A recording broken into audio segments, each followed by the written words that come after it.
Magandang araw po, welcome po sa aking channel of 9TV. Patalasasan po, meron po ba kayong mga properties na napapabayaan or non-performing assets? Plan nyo yung ibenta, pero wala kayong oras pagbenta nito.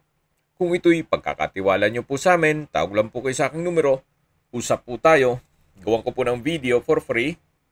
Yes, libre po, wala po kayong babayaran. Tutulungan pa namin kayong mabenta ang inyong property. Kami na po bala sa marketing, sa boosting or paid ads, even sa tripping. Hindi na po kayo mapapagod sa pag-entertain ng mga buyers. Kami na po bala sa lahat. Tawag lang po kayo. Nandito po tayo ngayon sa Mindes, Cavite kung saan meron po tayong bagong video presentation. Isang residential farm property. May lot area po ito na 1,200 square meters. Ito po ay corner lot at nakabakod na po ng concrete fence itong buong property. Dito po sa loob ng lupang binebenta ay may mga fruit-bearing trees gaya nitong mga saging, nyog, mangga, santol, rambutan, at guyabano.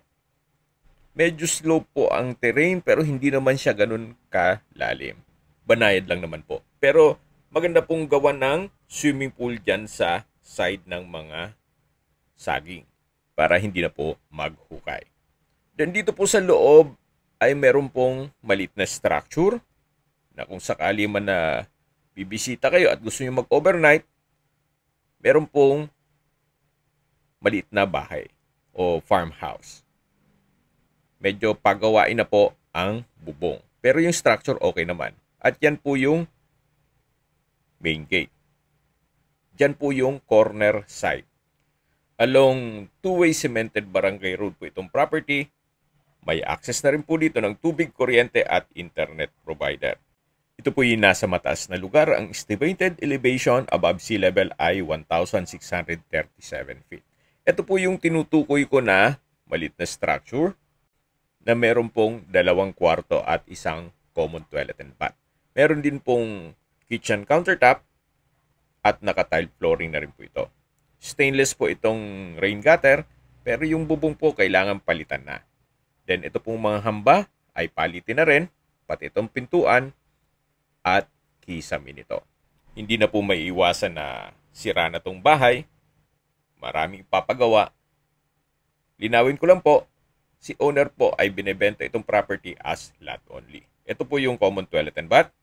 At dito naman po sa kabilang side yung pangalawang kwarto na naka-sliding glass window. So ganun din po, paggawain ng bubong at kisame. Then ito po yung kitchen countertop na may stainless sink with faucet. Kung pansamantalang tuluyan lang naman, pwede pa naman po yan ipa-repair. So yan po yung perimeter fence. Hanggang dun yan sa dulo. Bali po, mapapansin nyo kasi sa labas ay meron pong 4 na gate.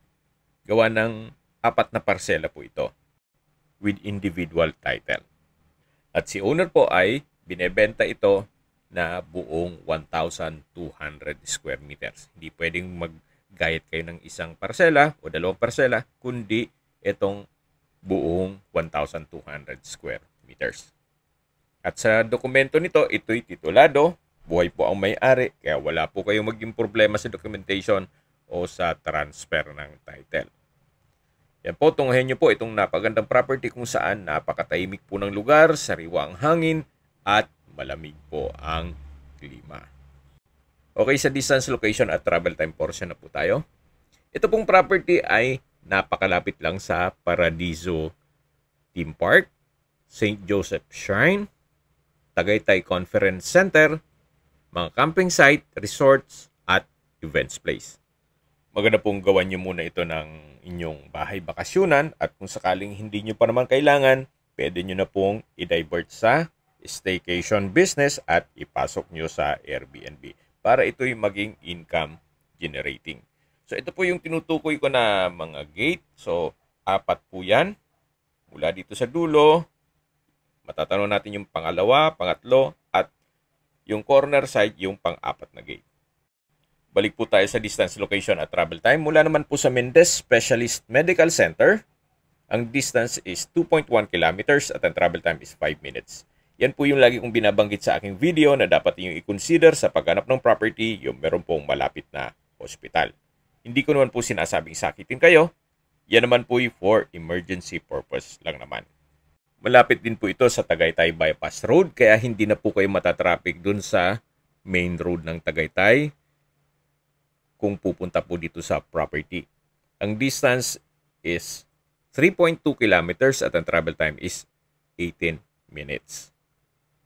At mula naman po sa Mendez Crossing, ang distance is 4.8 kilometers at ang travel time is 11 minutes. Mula naman po sa Tagaytay Rotonda, ang distance is 20 kilometers at ang travel time is 11 minutes.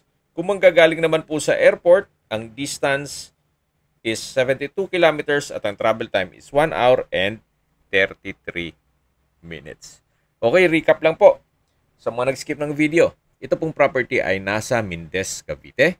May lot area po ito na 1,200 square meters. Ito po yung titulado.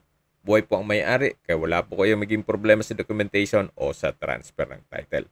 May access na rin po dito ng tubig, kuryente at internet provider. Nakabakod na po buong property at meron pong maliit na structure sa dulo nito. At binebenta po ito ni owner sa halagang 7 million pesos net. Kung may mga katanungan po kayo, tawag lang po kayo sa aking numero. At sa mga kababayan naman natin na sa ibang bansa, meron po akong Telegram. Sa mga iPhone user naman, may iMessage. Meron din pong Imo, Skype, Viber at WhatsApp. Same number lang po, 0917-316-3399. Sa mga nagtatanong naman po ng aming Facebook, meron po kaming Facebook page na Nov9 TV at Facebook Reel Video. Meron din pong TikTok at Instagram. May ibang YouTube channel po kami na The Nov9 TV at Nov9 TV Listings.